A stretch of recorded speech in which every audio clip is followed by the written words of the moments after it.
today for our culminating African American Heritage Service. For those of you who may not be aware, this year's national theme is Black Migrations. The theme focuses on the migration of people of African descent, primarily during the 20th century, from the southern portion of the United States to areas north and west. Today, we are fortunate to have as our guest speaker, Mr. Louie McKinney. Mr. McKinney is our nation's first African-American acting director of the U.S. Marshals Service and was appointed by President George W. Bush in 2001. He hails from Oconee County, South Carolina, and is a true Black migrant, having spent more than 40 years as a federal service employee of the U.S. Marshals Service and working his way through the ranks. Mr. McKinney was initially recruited into the U.S. Marshals Service in 1968 as a deputy U.S. Marshal and was one of the original members of the Marshals Service's Special Operations Group. Mr. McKinney has held several leadership positions, including Chief Inspector for Interpol and Deputy Chief of Witness Security. Additionally, he has served as Chief of the Enforcement Division with responsibility for numerous fugitive investigations. I'll have to tell you those. He has been appointed 3 times by the Attorney General of the United States to be the U.S. Marshal for the Virgin Islands. Prior to affiliating with the Marshals Service, Mr. McKinney served in the U.S. Navy for 7 years. He has served as an officer on the Metropolitan Police Department in D.C. and for 2 years with the Central Intelligence Agency. Mr. McKinney has authored and published the book entitled One Marshal's Badge. In his spare time, as if he has much, he serves as the president of the U.S. Marshal Service Association and currently is the senior manager for the firm MVM, a security services and staffing company based in the D.C. area. Today, Mr. McKinney is joined with his lovely wife, Judy, and following our choir, the next voice you will hear is none other than Mr. Louie McKinney.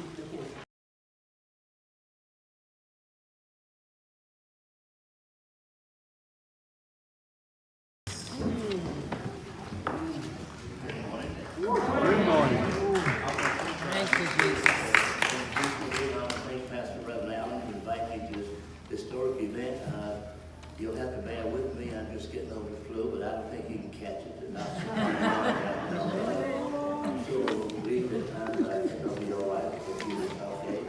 And I just want to say today, being here today in the House of the Lord, and I'm truly blessed to be where I am today.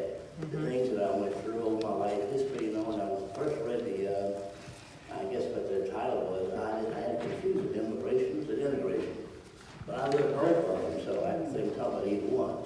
I was born in a place in South Carolina called Westminster, about next door to Walhalla, South Carolina. And I grew up in the town of Walhalla, South Carolina.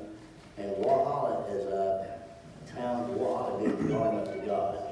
There's a Cherokee Indian village until the Germans came in from Charleston, South Carolina, and want to force the Indians out to so they can farm, grow cotton and sugar cane, stuff like that. And so that's how it was called a Trail of Tears. But anyway, so when I was raised up, we were sharecroppers on the farm. And of course we didn't make any money. All the money went to the guy that owned the farm, and we worked day and night and used to get up and milk cows in the morning, and lo and behold, if the cow kicked the bucket of milk over, you got to explain what you got beaten for. And we just worked from sundown, and somehow in the back of my mind, I used to say, there's got to be a better life to this somewhere. I'm just a little kid. And I only got a few minutes, so I want to cut something short, so, ma'am. And I know that we had a school, we had a school that was a building next to a church, or a small place. And I didn't know anything about grade school. We always housed in this one building. We taught the same thing. Basically, it's about how to read and write and how to grow a cotton, pick cotton, and all that. So I thought it was kind of strange, And then later on, a school bus, had school buses down there, but the school bus would come, and we didn't live too far from the main road where the school buses were. So they'd come by and pick up the white kids, and we had to walk like 5 or 6 miles down the trail road.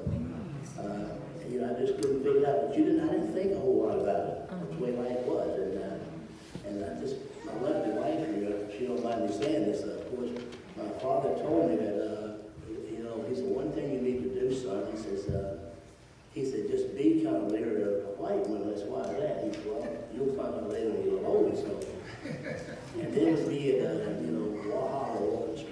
And you see a white lady come get a count of blocks in the sidewalk, people looking in her face. And if he knew to this day I'd be married to her, when we probably turn over the grave.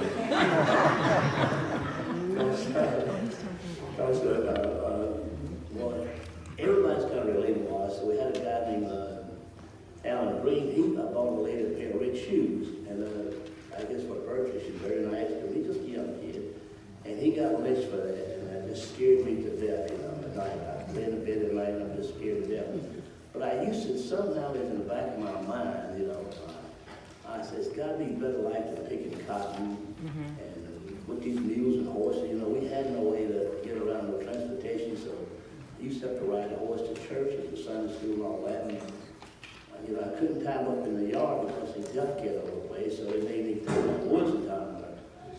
And I just looked at things like that, so I just thought about it. I lay in my bed and I looked out the window and I says, it's some place that's got to be better than this. It's got to be. I don't know, but I've got to get out of here. I knew somehow that I had to leave that place if I want to, you know, make anything out of myself. So I think about it. So I know I had a cousin in Asbury Park, New Jersey. I must have heard him talk about it because I don't know all the details and all the facts right now. And somehow it's in the back of my mind. I was only 15 years old and I ran away from home. And I regret that to this day because I think that caused my father's death.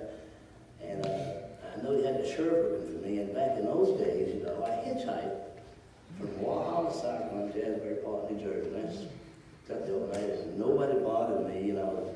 Everybody treated me nice. And of course, you can't do that nowadays, I know. And then I got to Asbury Park, New Jersey. I knew that I had to find a place to stay. So I didn't know anything about the YMCA, but I saw the signs of the YMCA. And I went in there and said, yeah, we can put you up for a while. You know, you got to find your own place to stay. But I knew I had a cousin in someplace, and but I stayed there for a while. But somehow I knew that I had to go to school. Like somewhere in the back of my mind, I guess I was blessed with it again, because my father used to, you know, talk about education, you know, and he couldn't even read or write. And so I enrolled in school, and I don't know to this day how I got in there without checking on my records in South Carolina, which we didn't keep a whole lot of records back then. We didn't even keep like Bureau of Certificate, birth certificate. Didn't even know my own age, to be honest with you. I just knew what the idea in the Bible. We kept the family Bible, you know, so had your date of birth and all this stuff, and people, I guess it was okay, I'm not sure. But so I went to the school in Asbury Park High School, and again I walked, so they put me in, they signed me up, and you know, but I had to start all over again because the stuff that they taught me in South Carolina was completely different from what they were talking about. They talking about arithmetic and algebra and all that. I said, oh, this is great for me. I don't know, you know what I'm doing. So, and anyway, they put me in this classroom, and I was only African American in this classroom.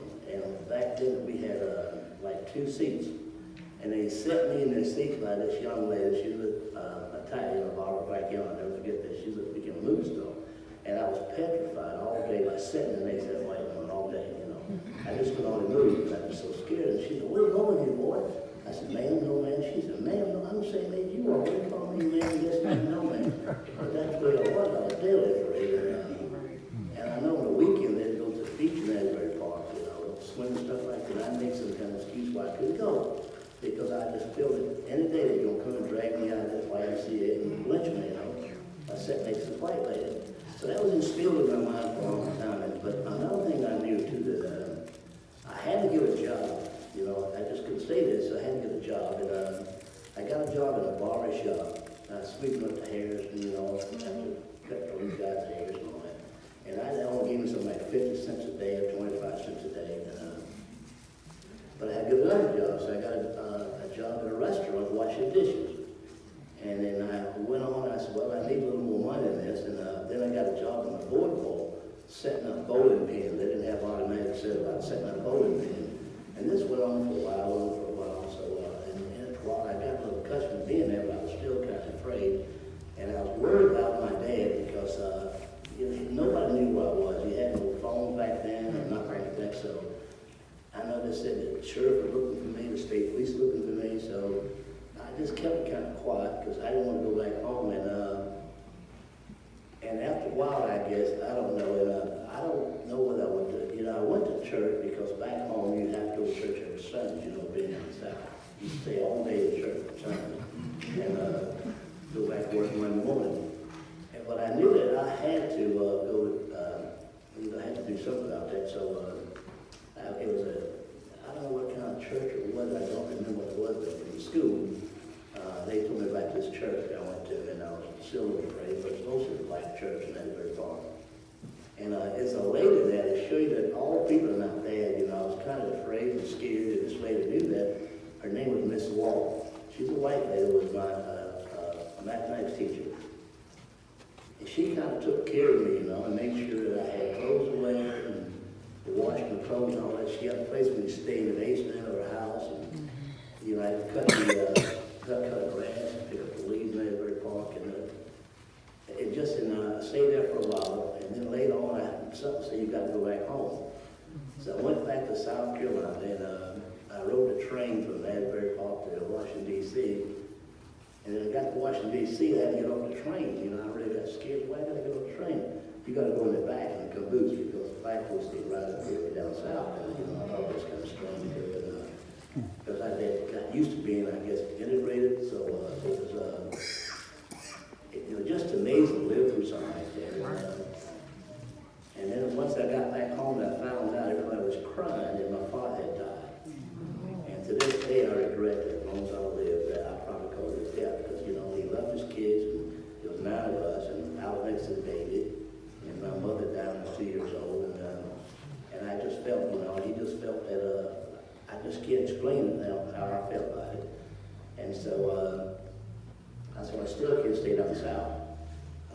I had got used to being away, and because no jobs down there. You had jobs, like, it was a modern day slavery, pick cotton, and pick corn, we call them pick peas and all that, but you got nothing for it, The man that owned the property got all the stuff, and we, it just kind of hard to explain, but it was a life, and I just lived that life, and I just, I knew, like I said, in the back of my mind that I had to be something better than that.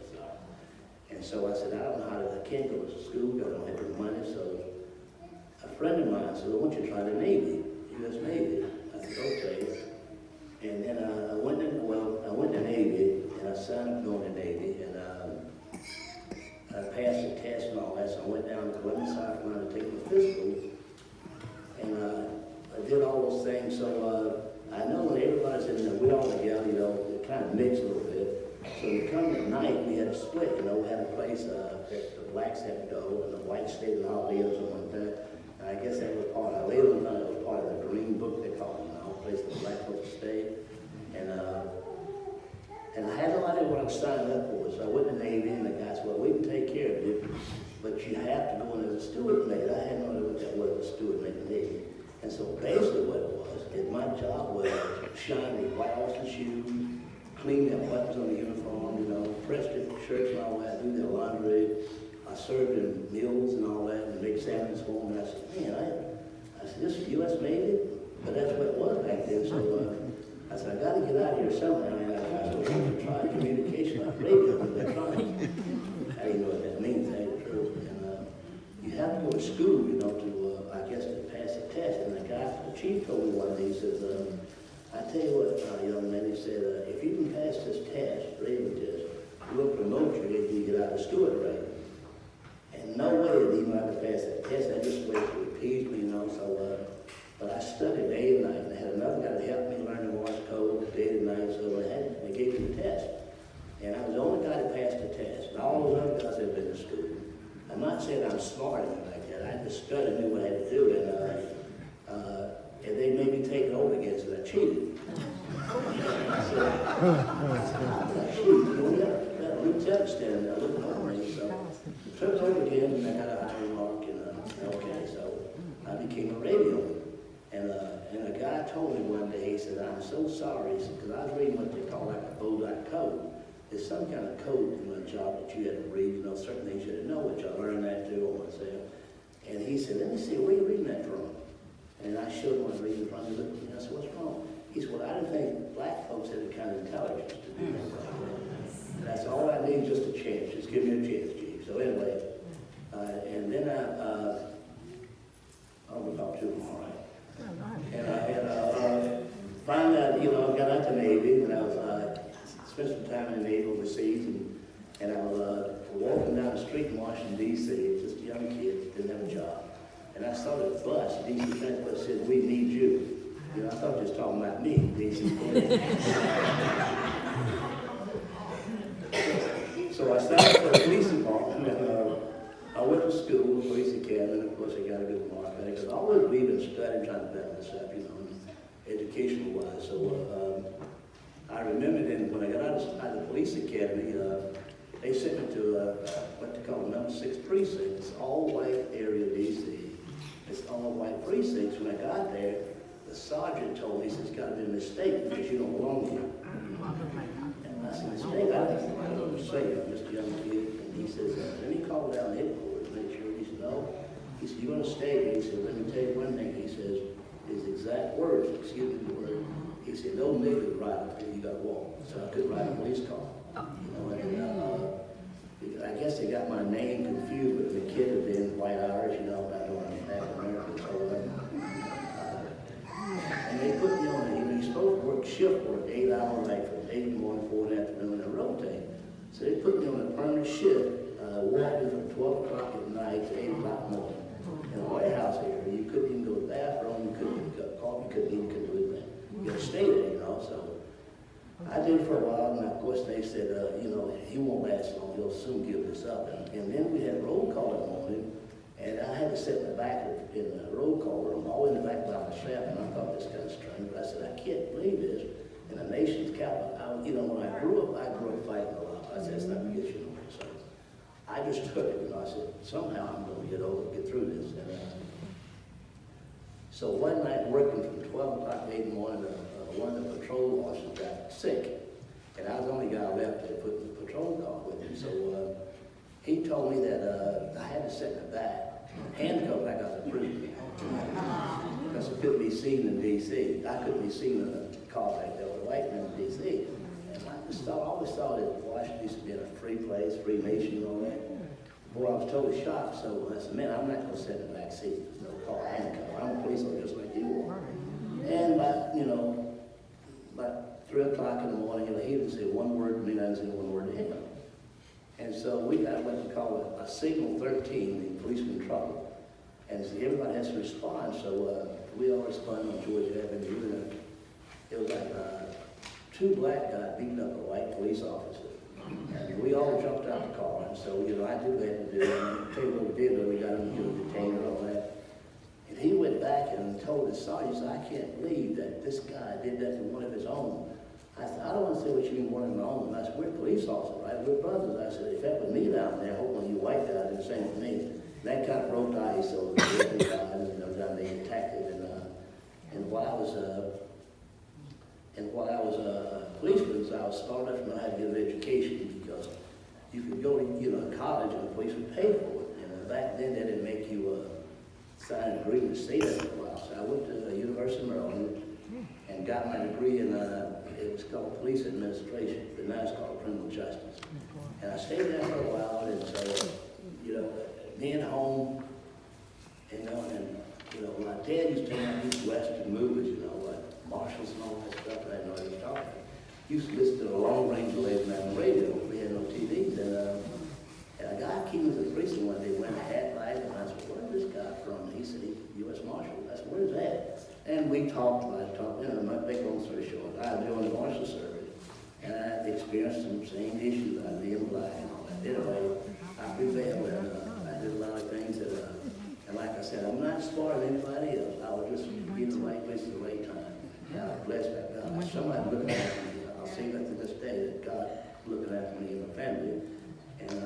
And then I rose to the top, and the first time in history that an African American was appointed by the president was acting director of the Marshals Service. Was acting 2 years in France and all. And it just goes to show you what, you know, if you just hang in there and do what you're supposed to, you will eventually make it. Nobody can keep you down. You just got to stay there. You know, live the example there, and my daughter, of course, she's with the FBI, and my son was U.S. Marshal. And my daughter read my book, she mentioned my book, One Marshal's Badge, and she cried. Because I told all these horrifying stories that would happen to me, you know, there's a lot of things I didn't even tell her, you know, because and she cried, she said, "Dad, I can't believe it happened to you." But I said, "I'm here today to talk about it." And I know when I was a deputy marshal, they sent me down to Lafayette, Louisiana, integrated schools. And I said, why you send me down to integrated schools? You know, I'm black. I guess they read for everything, so. And they had me in with the Louisiana State Police. And he told me to get the vaccine, lay down. I said, I'm lay down again, what's this all about? So he was marshal. And he said, I want to show you some what you're up against down here. Then he took me out in the area, like, wait a minute, I just want to show you, what you're facing. You got to be very careful. And they had like a mock one of a black man hanging from a tree and set on fire. He said, that's what you do down here. So, and I said, maybe I don't know what it said. Me, you know, I worked out for them and took care of business and all those things, but I knew that I had to keep myself clean and do a lot of things because most people I grew up with down south, they got in trouble, they just had nothing to do, no type of education. Right. It was just a hard road to go, but I said that again in my mind, I knew that I had to get out and do that, do something for myself, because I just couldn't do that alone. I knew there was a place for me somewhere, so I went, church, and we raised it down south, everybody is forced to go to church every Sunday, it's been all day in church, but somehow I just want to make even though I think I called my father death, I wanted to make him proud of me what I done there. Yes. And it's just another incident that my brother is older than me. They locked him up for robbery on, but he had nothing to do with it. It was down south years ago. They had what's called a chain gang. It was like a pole form. If there needs work done on the road, pave the road and cut trees, they'd go out like a bunch of black folks, just give them some kind of job. Just don't even sit. And you stay there for 2 years, and you get it done. And he was on there for a while, and I know that people used to tell me that, he said, just remember one thing. He said, you will never be nothing. You never make anything out of it. He said, brother's a criminal. You grew up in LA. He said, you will never make anything out of your life. And to this day, I think of that, I said, I wish you could see me now. Right. And I had people talk to me about making a movie. I talked to several people about the book I wrote, One Marshall Bad, and I've been on TV about it. And just the things that it's kind of hard for me to tell you what it makes you feel. Like I said, I don't think I'm important. I'm just a regular person that's trying to make it. And I met my lovely wife here. She stood by my side, and through thick and thin, and she had a problem too by dating me, black guy on the job. So she had to quit her job because we worked in the same place. It's just that I could go and talk about it forever, but I got all this in the book. So I just want to thank you all very much for having me here, and I hope I kind of shed some light on this integration, immigration, and I'm glad to be here. And